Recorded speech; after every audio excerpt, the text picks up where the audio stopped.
All right. So to begin with, I personally don't agree that Ginyu would recognize Goku is even using a technique at all, especially considering he didn't in the original story. I also think before trying something reckless and idiotic like a 30 times Kaio-ken, even after a 20 times, should probably have lowered his overall battle power like it does against Frieza, according to Gohan sensing Goku's chi and going down. Goku would instead probably try the Spirit Bomb. It would basically come down to if Ginyu plays around with, doesn't notice, or respects Goku charging up the Spirit Bomb for some reason. Which, Ginyu does play around with Goku. He's kind of like figuring out what Goku's power is because he is curious, and Ginyu tends to be the overconfident type. I guess your notion here is that Bardock, being in Bardock's body, taught him a thing or two or changed his mind about that. Considering the Spirit Bomb is not at least directly based on Goku's power, but instead the Genki, which we see with like Moro and that sort of thing, and even the people he's getting the Genki from, it shouldn't add up to the strength of the Spirit Bomb a lot of the time. For example, gathering Krillin and Piccolo and all their power, it really shouldn't even really create enough power to take down a 50% Frieza, which it doesn't ultimately, but it's something to bring into question. So I think Genki is generally more potent than other kinds of energy. He does gather power from the planets around him and stuff like that. In the case of the Spirit Bomb he uses against Frieza, I feel it's likely that creating a Super Spirit Bomb here would probably put Super Saiyan Ginyu down.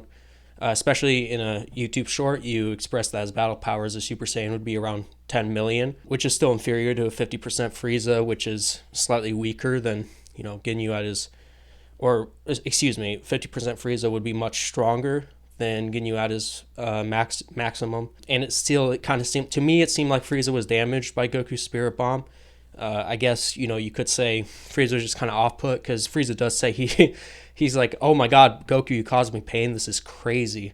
So it is kind of interesting that Goku doesn't, that Frieza doesn't think he's ever felt pain like he got from Goku.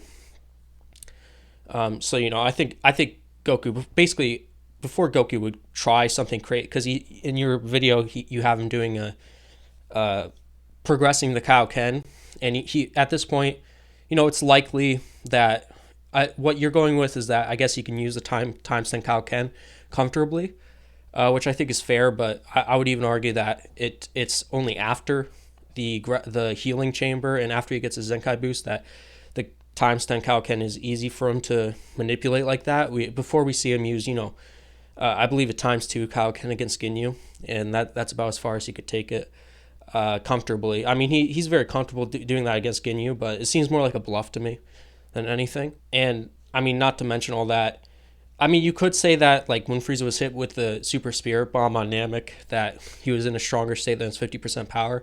But the problem with that is we kind of see Frieza powering up, and it's a big plot point that Goku is waiting for Frieza to power up. It seems like Frieza can't immediately hit his maximum strength just by existing. So in short, my critique of this video is pretty much that I don't think that. It could have gone either way, but I don't think Goku would try something like a times 30, times 40, or times 50 Kaio-ken. I think it's kind of ridiculous, especially since it lowered his battle power, and he expressed that even a times 20 was really, really dangerous for him, and it did end up hurting him. Onto the idea that Ginyu could potentially become a Super Saiyan. That seems pretty far-fetched to me. First of all, according to your interpretation, according to the YouTube short, becoming a Super Saiyan requires having a high S-cell amount, you say, which, is based on an interview question. But what's weird is you say that Ginyu has a less violent disposition than Bardock. I really don't know where you get this idea. Ginyu's part of Frieza's elite squadron. They tend to be pretty sadistic and hierarchical, just for the Frieza Force in general, but especially the Ginyu Force, who are led by Captain Ginyu, seem to take pleasure in torturing those weaker than themselves, and even don't even really care when their companion Gildo is decapitated by Vegeta. This is someone they're supposed to be working with, but they just don't really care about it, it seems. Just because he's weak. They call him weak. He's a pipsqueak. Though I tend to take issue when some of their stronger people, like Raccoon gets taken down. That's pretty scary to them. But it seems that they don't even really care that Raccoon was taken down. They more care that they're worried about themselves. They're worried about their lives and if this is really dangerous. And they're more upset that it seems their scouter reading is not giving them an accurate representation of Goku's abilities. So I definitely don't agree that Ginyu would have a less violent disposition than Bardock at all. If anything, he might be more violent and sadistic than Bardock is, and thus have a lower S-cell amount. And that's assuming that S-cells aren't even something you're born with, because Bardock, it seems to me that Bardock is born with us. You either have it or you don't, kind of thing. It does seem like you can become a Super Saiyan, but it's just more difficult the less S cells you have. In the case of Goten and Trunks, I would assume they have a lot of S cells. And this, I don't even really like the S cell interpretation, but it is what Toriyama said, and he's gone on to use interview questions and that sort of thing in actual plot points, like in Daima. What was the example that happened recently? In Daima, they confirmed that the Kais come from trees and are actually fruits, sort of, or vegetables, something of that sort. I actually can't remember specifically what, but they're plants. So it seems like these interview questions do have a lot of merit and do stick with Toriyama throughout his time, despite his reputation among the community of forgetting things. I think it's more of a just Toriyama, his weird way of being humble, or his gags or whatever. He likes to play jokes and subvert expectations. In summary, I don't think that Goku is, I don't think this fight is going this way. I think after using a times 20 Kaio-ken, if Goku even decides to do that, he's going to notice it's not going to work and his battle power is going to lower. So he's probably not going to push to a times 30. That seems pretty absurd, or anything like that.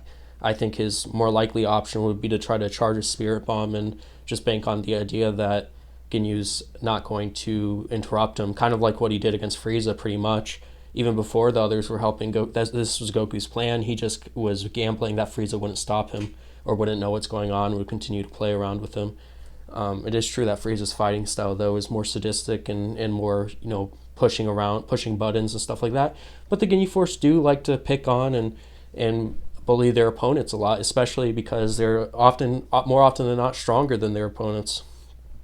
Maybe the implication here is that Hiranjutsu thinks that Ginyu grew as a character, being in a Saiyan body, or maybe his Saiyan genes are changing him, so he wouldn't allow that to happen. But if anything, I think his Saiyan genes would probably cause him to want to see that happen more, because he's going to be more curious what a Spirit Bomb is going to look like, a max power Spirit Bomb, and to see if he can take it, because Saiyans like to push themselves. So even if your angle is that being a Saiyan changed Ginyu, I think that it would change Ginyu in a way that would allow Goku to charge the Spirit Bomb.